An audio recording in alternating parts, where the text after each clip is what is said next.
Okay, I really didn't realize until yesterday when I tried out this nifty new camcorder that a 16 gig memory card actually goes a really long way, and that the batteries last a really long time and are easy to recharge. So this is really my apologies for not taking more video and showing you more interesting parts of India than, say, my hotel room. Oh well. I would like to just experiment with this camcorder a little bit, and so here is kind of an upscale hotel in Delhi. It's in Paharganj, which is this touristy but not particularly expensive neighborhood. Here we have a door. It's got an electric hotel key open, and over here you put the key in and you get power in the room. This is powering a fan and some lights, which add considerably to the temperature of the room, I might add.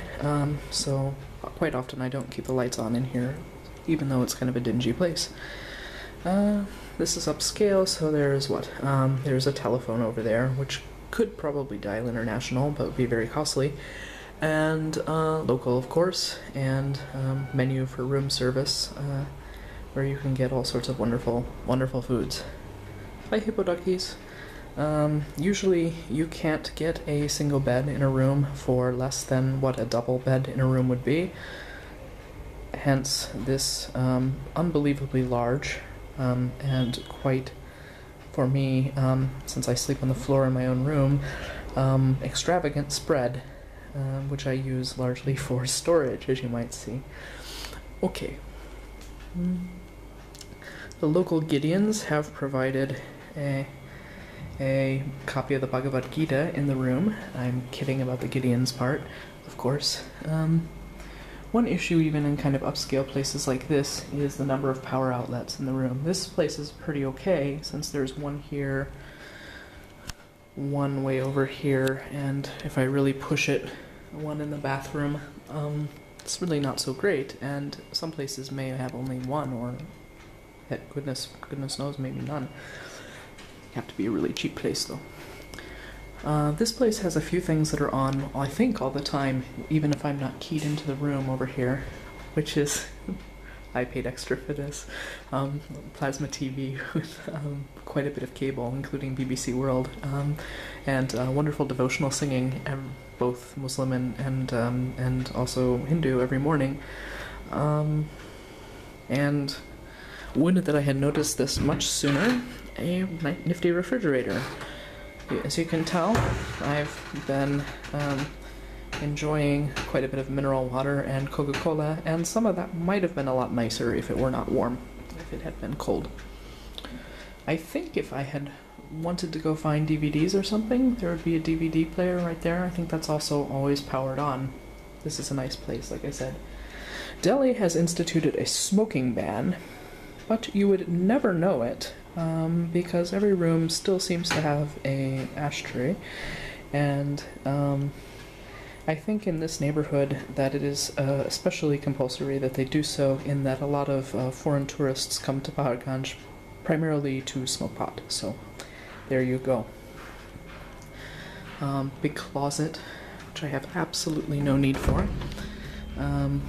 Should it be winter, a lot of places are not heated in the indoors, so there's a very large bedspread there. Okay. Howdy. Big mirror, I don't really have much need for either. Desk. Chair. Like I said, luxury joint. Outside, you have a whole row of rickshaws and other means of conveyances ready to overcharge tourists at exorbitant rates, and because there's another hotel over there, kind of nicer than this one, I think. There's also some shops down under that tree behind the cars, and travel agencies all charging way too much for commission, probably money changing, which is primarily here to make ridiculously large bills that you get out of ATMs smaller, so that people can actually give you change when you pay for something, because otherwise that can sometimes be difficult and you just go without your change. Yes, people really do. That is not just a rich foreigner thing. It is a real issue to be able to make change if you are paying with a large bill. Haven't quite figured out the Tibetan prayer flags next door, but there do seem to be a number of Himalayan refugees in the area, so that's probably part of that.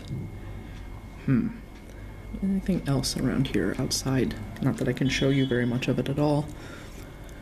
The roof of this place, which I'm not going to go film, actually has a rooftop restaurant. Some of the nicer places do that, which give you a little bit of cool because you get a breeze, and Delhi can be very hot in the summer. And some French lady here has just made, she's commissioned, I think she's an expat, has just made a really nice turquoise swimming pool, which sets off the dreary gray sky, because this is a smog capital of the world, very nicely, because the turquoise and the blue bring in a little bit of color and actually make the sky look a little bit blue. Absolutely necessary ceiling fan. This is what they call an air conditioner. I've had no call for it, have no idea if it works or how efficient it is. I suspect not very, and not at all. I am a bad person. I take my shoes off once I get in the room, but most people would probably take them take them off outside. Alright, the mysteries of the Indian bathroom, in case anybody's curious. Very good to have a special pair of flip-flops if you should want to not fall when it is wet in there, particularly when one is showering. Alright, we have nice window, or nice mirror, and I don't know, some place to put your stuff. You are going to want your toothbrush to not come in contact with the local water and to be rinsed with mineral water if you don't want to become sick. If you want to occasionally use Western-style toilet paper, it's a luxury here. Maybe you want to bring your own, and I have done that here, though honestly I haven't used it much, because option available here, they have this thing to spray yourself off with. Yeah, interesting thing. I'm not going to show you the toilet. It's not in the best state of repair right now. This thing here is your shower, and if you want to like wash your hands or your feet or something, the standard Indian way to, if you aren't at a luxury place that has something like this, is to pour some water, like in that little pitcher there, and splash around and wash yourself off. Which gets you actually cleaner than toilet paper, but just doesn't feel good. This is why, incidentally, you don't pass people things with your left hand, or eat anything, bring anything to your lips with your left hand, because it is traditional that the left hand be used for the sanitary thing, and thus that's not such a good thing if you are in interpersonal interactions or eating. Yeah. This, though it may look unlikely, and it is in fact greatly unlikely in most Indian hotels, actually provides hot water. Miraculous. I'm not sure how this happened, as a matter of fact, but 3 days out of the last 4, I turn this thing on and I have a shower that doesn't make me want to freeze to death, that doesn't feel like a Himalayan spring. That's a really good thing if you are overheated, which often you are, so it need not be a disadvantage, but can be a bit of the shock of the system if you're not used to it. It's often a good idea to have a fan, too, if this is actually running, because it can get pretty muggy in here. Outside window. This fan fixture here sticks out to the outside, and so as far as I can tell, because I don't turn it on all that much, it's being mostly used as a roost for the pigeons outdoor, of which there are legion. Let's see. Probably can't tell this, but see a drain over there and a drain over there. In most of your Indian bathrooms, I think this is a much better idea than the Western bathroom, are made of these tiles, and again, you just bring something so you're not going to slip, like these shoes here, and they're made at a slight tilt, so that after you are done running all of this water, it will drain off, and even in a humid climate like here, evaporate fairly quickly and leave a dry room in surprisingly little time, requiring much less work on the part of people who clean such places. I think this is a very good idea. I think we should import this. Okay, light.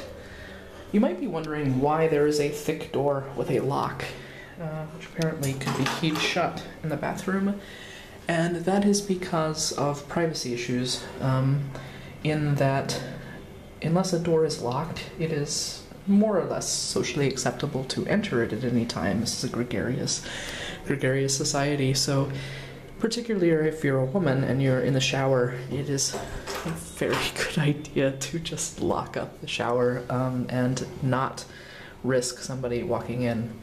I, in fact, had a day in which that was very good in my first India trip in Mysore, in that some young man who I really think had an ulterior motive decided he wanted to bring some rice into my room while I was showering, and rather than, say, leave it outside the door or leave it on the bed, he even tried the shower door, which fortunately I had locked.